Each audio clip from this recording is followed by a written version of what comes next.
दोस्तों, एक महिला जो कि जब संघर्ष कर रही थी तो उसका साथ देने वाला कोई नहीं था। लेकिन जब वो अपने संघर्षों से उबरती है, दिन रात मेहनत करती है, तरक्की हासिल करती है, तो फिर उसके अपने ही लोग, जिनको उसका मुसीबत में साथ देना था, वही लोग अब उसके पीछे पड़ जाते हैं, उसके राह में रोड़ा अटकाने लगते हैं। महिला खूबसूरत थी, जवान थी। वो जो उसके अपने ही थे उसे बदनाम करने की कोशिश करते हैं, उसकी असमत को लूटने का प्रयास करते हैं और उसका जीना मुश्किल कर देते हैं। एक अच्छी खासी मुकाम हासिल करने के बाद भी एक महिला का जीवन कितना नर्क लोग बना देते हैं। आज की कहानी ऐसी ही कहानी है, तो आइए जानते हैं पूरी कहानी इस वीडियो में। लेकिन वीडियो में आगे बढ़ने से पहले बस वही रिक्वेस्ट, वीडियो को लाइक कर दीजिए, चैनल को भी सब्सक्राइब कर लीजिए ताकि मेरा हौसला बढ़ता रहे। दोस्तों, ये कहानी है उत्तर प्रदेश के लखीमपुर खीरी की। एक व्यक्ति जिनका नाम पुरुषोत्तम होता है, उनके 4 बेटे थे। गरीबी बेतहाशा थी, किसी तरीके से परिवार का गुजर बसर कर रहे थे। उन्हीं के परिवार में उनका एक छोटा बेटा होता है जिसका नाम विक्की होता है। जो विक्की था, अब परिवार की तंगहाली से परेशान होकर वो घर छोड़ देता है और एक जगह जाकर वो मछली पालने वाले के यहाँ काम करने लगता है। 3-4 साल काम करता है, काम का गुर सीख जाता है। उसके बाद वो अपने घर वापस आता है और अपने पिता पुरुषोत्तम से कहता है कि ऐसा है, मैं जो है वो मछली पालना चाहता हूँ। 1 ही बीघा जमीन थी, तो कहता है कि मैं इसको पोखरा खुदवाना चाहता हूँ। अब उसके पिताजी जो थे वो भड़क जाते हैं, उसके जो और 3 बड़े भाई थे वो भी भड़क जाते हैं। कहते हैं 1 ही बीघा खेत है, इसमें साग सब्जी होता है, तो उसको गड्ढा खुदवा देगा तो फिर हम लोग क्या खाएंगे। लेकिन दोस्तों, अब वो मानता नहीं है। पिताजी उसके नाराज होते हैं, भाई भी नाराज होते हैं, लेकिन वो उसमें जो है वो गड्ढा खुदवा देता है, पानी भरता है, मछली पालन का काम शुरू कर देता है। और दोस्तों, उसकी मेहनत रंग लाती है। देखते ही देखते काम सीख चुका था, मेहनती था, तो वो जो है वो उससे जो है वो तरक्की हासिल करने लगता है। धीरे धीरे 2 ही 3 सालों के अंदर अंदर वो उस एक पोखरे के बाद और एक पोखरा कर लेता है, जो कि खुद की जमीन खरीद कर लेता है। अपने 2 बड़े भाइयों की शादी कर लेता है और फिर उसके बाद जो है, अब घर में किसी चीज़ की कोई कमी थी नहीं। सारा जो भी काम था मछली पालन का, करीब 99% जो है वो विक्की ही देखता था। और बाकी जो भाई थे वो फाके मस्त रहते थे, क्योंकि बरसों बाद जो है, बरसों क्या, जीवन में पहली बार उन्होंने अमीरी देखी थी, तो उन्हें किसी चीज़ का कोई गम रहता नहीं था। फिलहाल जो विक्की था वो अपने काम में लगा रहा और दिन रात वो बस कैसे आगे बढ़ा जाए इसी के बारे में सोचता रहा। धीरे धीरे करके 2 सालों के और अंदर उसने और 2 पोखरे कर लिए और अपने एक जो तीसरा भाई था उसकी भी शादी कर दी, खुद की भी शादी कर ली। जिससे उसने शादी की उसका नाम महिमा होता है। एक सुंदर लड़की थी, क्योंकि अब पैसों की कमी नहीं थी तो एक अच्छा रिश्ता मिल जाता है। पढ़ी लिखी भी थी थोड़ी बहुत। और उसके बाद जो है अब सब कुछ ठीक ठाक चलने लगता है। जो विक्की के माता पिता थे वो भी बहुत खुश रहते कि उनकी आंखों के सामने कम से कम जीवन के अंतिम दिनों में उन्होंने कुछ अमीरी देख ली और परिवार जो है वो सुखमय जीवन व्यतीत कर रहा है। लेकिन दोस्तों, कहते हैं ऊपर वाले को कुछ और ही मंजूर था। एक दिन जो है, जो विक्की था उसकी अकस्मात एक दुर्घटना में मौत हो जाती है। जब उसकी मौत होती है तो दोस्तों पूरा परिवार बिखर जाता है। जो पोखरे थे चारों मछलियों से भरे पड़े थे और बस मछलियों की निकासी होने वाली थी। करीब साल में वो 25 से 30 लाख रुपए वो कमा कर देता था। अभी भी पोखरे में कम से कम 20-25 लाख की मछलियां थी। तो जैसे ही अब मछलियां निकलने वाली थी, विक्की की मौत हो जाती है। तो जब वो पैसे बेचने के बाद जो भी पैसे आते उसके बदले विक्की ने 2-4 लाख रुपए का कर्ज ले रखा था कि जैसे ये बिकेंगी वैसे ही जो है इनका कर्ज दे दिया जाएगा, बाकी का पैसा मुनाफा हो जाएगा और उसके बदले जो है कुछ और एक पोखरा कहीं और खुदवा लिया जाएगा। यही सब सोच के वो काम कर रहा था। लेकिन जब उसकी मौत हो जाती है तो फिर दोस्तों, जो भाई थे बाकी के 3, उनमें आपस में झगड़ा शुरू हो जाता है। वो कहते हैं कि जब सबके नाम एक एक पोखरा है और यही सोचकर हम सारे लोग काम कर रहे थे कि सबका एक एक है, तो अब वो तो रहा नहीं, तो चलो बंटवारा कर लेते हैं। लेकिन माता पिता कहते हैं कि जैसे वो कर रहा था, कम से कम उससे कुछ सीख लेकर तुम लोग अब एक होकर मिलकर काम करो, कुछ अपने परिवार की जिम्मेदारी समझो, तुम्हारे भी बाल बच्चे हैं। दोस्तों, विक्की का भी एक बच्चा हो जाता है वो उसकी पत्नी महिमा से। तो वो कहते हैं कि तुम सारे लोग एक में रहो और लोगों को दिखा दो कि अगर वो चला गया जो करने वाला था तो उसके बाद भी तुम लोग संभल सकते हो। लेकिन दोस्तों, उनकी नीयत में खोट थी। वो कहते हैं कि अभी पोखरे मछलियां भरी पड़ी हैं, बंटवारा कर लेते हैं और उसके बाद जो है हम अपने अपने हिस्से की मछली बेच लेंगे। दोस्तों, यही होता है। वो लोग बंटवारा कर लेते हैं और एक पोखरा जो है महिमा को दे देते हैं कि चलो ये लो, और तुम्हारे पति ने सब कुछ किया था तो ये पोखरा जो है तुम ले लो। हालांकि कोई एहसान नहीं कर रहे थे, एक पोखरा उसके हिस्से में आना ही था। अब दोस्तों ये लोग अपनी दुनिया में मस्त हो जाते हैं, मछलियां निकाल लेते हैं, उसको बेच लेते हैं। लेकिन जो बाजार की देनदारी थी 4-5 लाख रुपए, वो दोस्तों ये लोग नहीं देते हैं। अब जो लोग मांगने वाले आते हैं तो ये कहते हैं भाई ये तो वही जाने या फिर उसकी पत्नी जाने, हम तो जानते नहीं, वही पैसा जो है कमाता था, अपने पास ही रखता था, हमें थोड़ी देता था। तो जो उधार होगा वही चुकाता या फिर उसकी पत्नी चुकाएगी, पैसे उसने उसी को दिया होगा। लेकिन दोस्तों हकीकत तो ये थी, कभी उसने अपने लिए 1 रुपये नहीं रखा।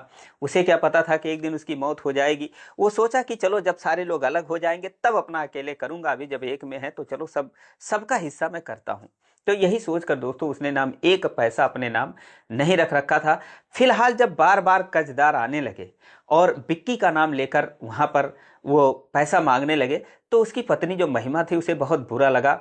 वो सोचती है कि अब पति की मरने के बाद बदनामी हो रही है। दोस्तों वो भी उसके जो भी शादी विवाह में कुछ गहने वगैरह मिले थे या फिर जो उसके पति ने बिक्की ने बनवाए थे, सारा कुछ बेच के वो जो है कर्जदारों का पैसा दे देती है और पोखरे में जो मछलियां थी वो भी बेच के सारा निपटारा कर देती है।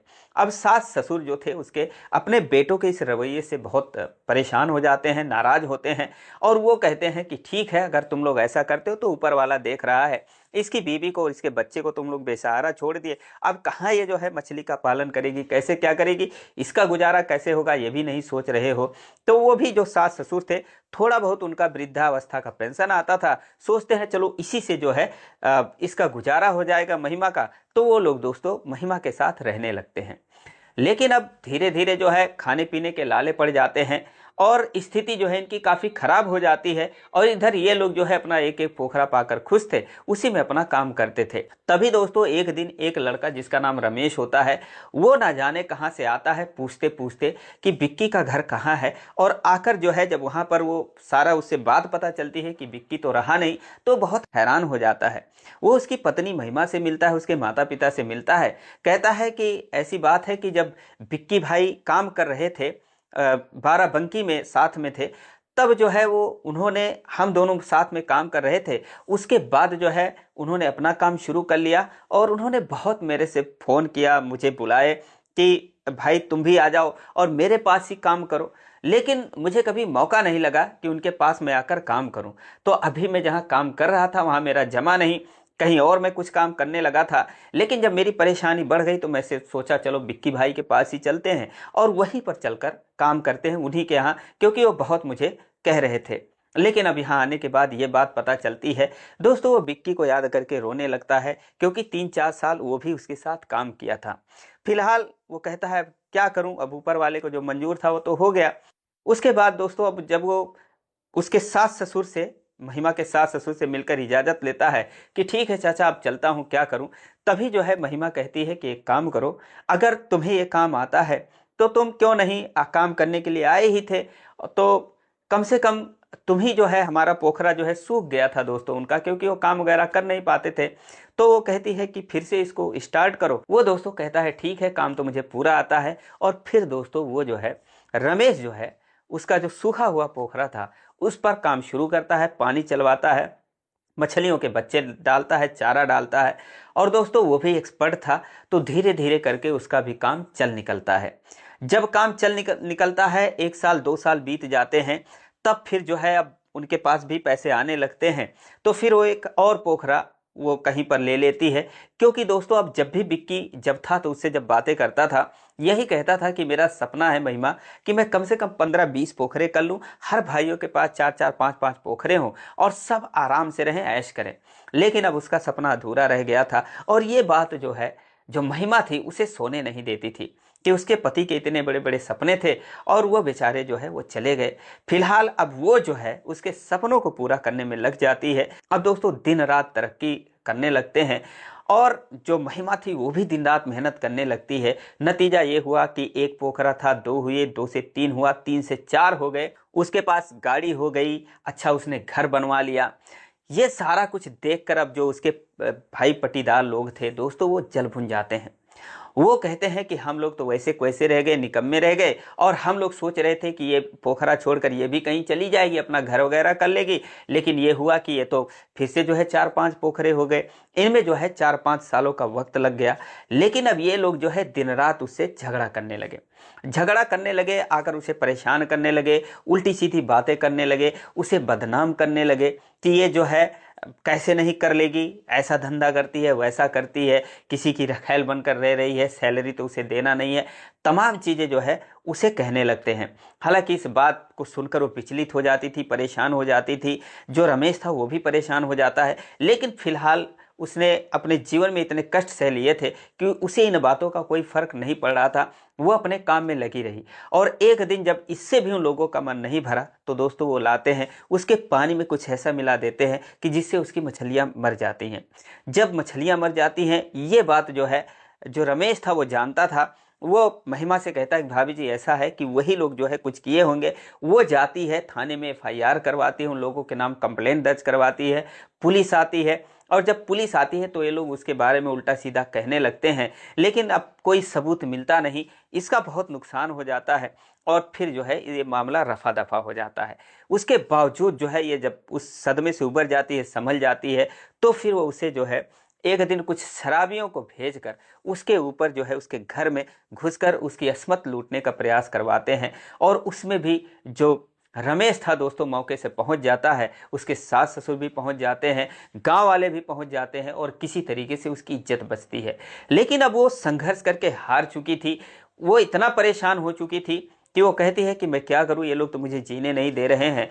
वो परेशान हो जाती है, और इधर ये लोग रोज आकर गाली गलौज घर पर करते कि ऐसी करती है, वैसी करती है, तमाम चीज़ें जो उनकी पत्नियां थी या जो वो लोग थे आकर उसे बदनाम करने की कोशिश करते। ये सब चीज़ें सुन सुनकर जो रमेश था वो थक जाता है। एक दिन कहता है भाभी जी ऐसा है कि अब ये काम बंद ही कर दो, ये लोग मुझे नहीं लगता कि चैन से रहने देंगे, करने देंगे, जो भी कुछ है उसी में थोड़ा बहुत संतोष करो, और अब ये काम बंद कर दो। मैं भी जो है मेरे भी कान सुन सुनकर पक चुके हैं, उल्टा सीधा हम दोनों के बारे में कहते हैं, आखिर हम कितना सुने। दोस्तों तब तक ये लोग 5-6 साल हो चुके थे एक साथ में काम करते हुए। लेकिन अब उसके सास ससुर जो थे वो अपनी बहू से कहते थे कि बहू जो है कहीं शादी कर लो, लेकिन वो कहती थी क्या करना शादी। लेकिन वो लोग कहते हैं कि चलो ठीक है, जब रमेश से ही तुम्हारा नाम ये लोग जोड़ते हैं तो क्यों ना तुम रमेश से ही शादी कर लो। अब दोस्तों ये बात सुनते ही वो कहती है कि रमेश मुझसे भला क्यों शादी करेगा।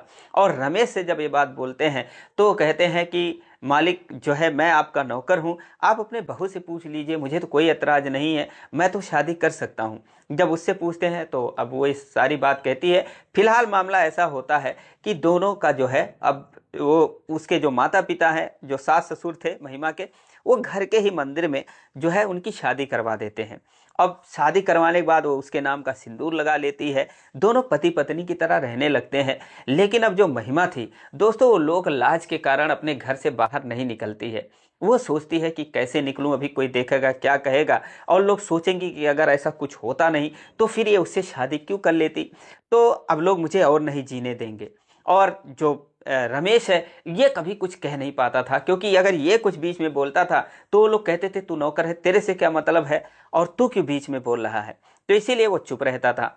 अब दोस्तों फिर जो है जब 2-3 दिन बाद वो अपने कमरे में ही रह गई, निकलती नहीं थी कि मांग का सिंदूर और साड़ी ये सब सुहागन वाला कोई देखेगा तो क्या कहेगा।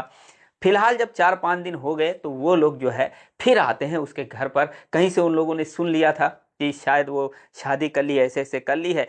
अब आकर वो गाली गलौज करने लगते हैं। जब गाली गलौज करने लगते हैं तो दोस्तों अब जो रमेश था उसकी स्थिति बदल चुकी थी। वहां पर उन लोगों के लिए उसने पहले से लाठी रख रखी थी, जैसे वो आते हैं तो वो लेकर उनके ऊपर हमला कर देता है। जब हमला कर देता है तो फिर वो लोग हक्के बक्के रहते हैं, कहते तू कौन होता है बीच में आने वाला, और अपनी औकात में रह। लेकिन दोस्तों तभी जो है अब वो कैसे बताए कि हाँ वो मेरी पत्नी है, उसके बारे में कुछ मत कहो। वो महिमा का मुंह देखने लगता है। महिमा जो है घर में से ही सारा कुछ देख रही थी, उसका मुंह देखने लगता है कि अब मैं क्या कहूँ इन लोगों को, क्या जवाब दूं। तभी दोस्तों महिमा निकलकर सामने आती है और कहती है कि मैं इनकी जो है वो पत्नी हूँ। अब दोस्तों जब वो कहती है कि क्या देख रहे हो, इन लोगों को मारो, और आपकी पत्नी को गाली दे रहे हैं, दोस्तों उनके ऊपर टूट पड़ता है। उसी दिन से वो लोग भाग जाते हैं, और दोस्तों फिर वो जो है कभी उधर मुंह नहीं दिखाते। आज स्थिति यह है कि दोस्तों उनके पास जो 5-6 पोखरे हैं, बहुत ही आराम से वो लोग रह रहे हैं, अच्छी खासी इनकम कर रहे हैं। और ये जो है कहानी दोस्तों, ये जो शुरू हुई थी, ये 2014 से शुरू हुई थी। फिलहाल आज महिमा और रमेश का एक और बेटी हुई है। आज ये 2 बच्चों के माता पिता हैं। आज बहुत ही अच्छे तरीके से रह रहे हैं। और वो जो लोग थे दोस्तों, वो अपने उसी एक पोखरे में कभी डूबते हैं, कभी उतराते हैं, कभी वो जो है आगे बढ़ ही नहीं पा रहे हैं, क्योंकि उनकी नीयत ही ऐसी है। तो दोस्तों ये रही महिमा और रमेश की कहानी। आपको कैसी लगी कमेंट करके जरूर बताएं, और इसी प्रकार की कहानियों के लिए चैनल को सब्सक्राइब करें। वीडियो को लाइक नहीं किया अभी तक तो लाइक कर दीजिए। फिर मिलेंगे अगले वीडियो में, तब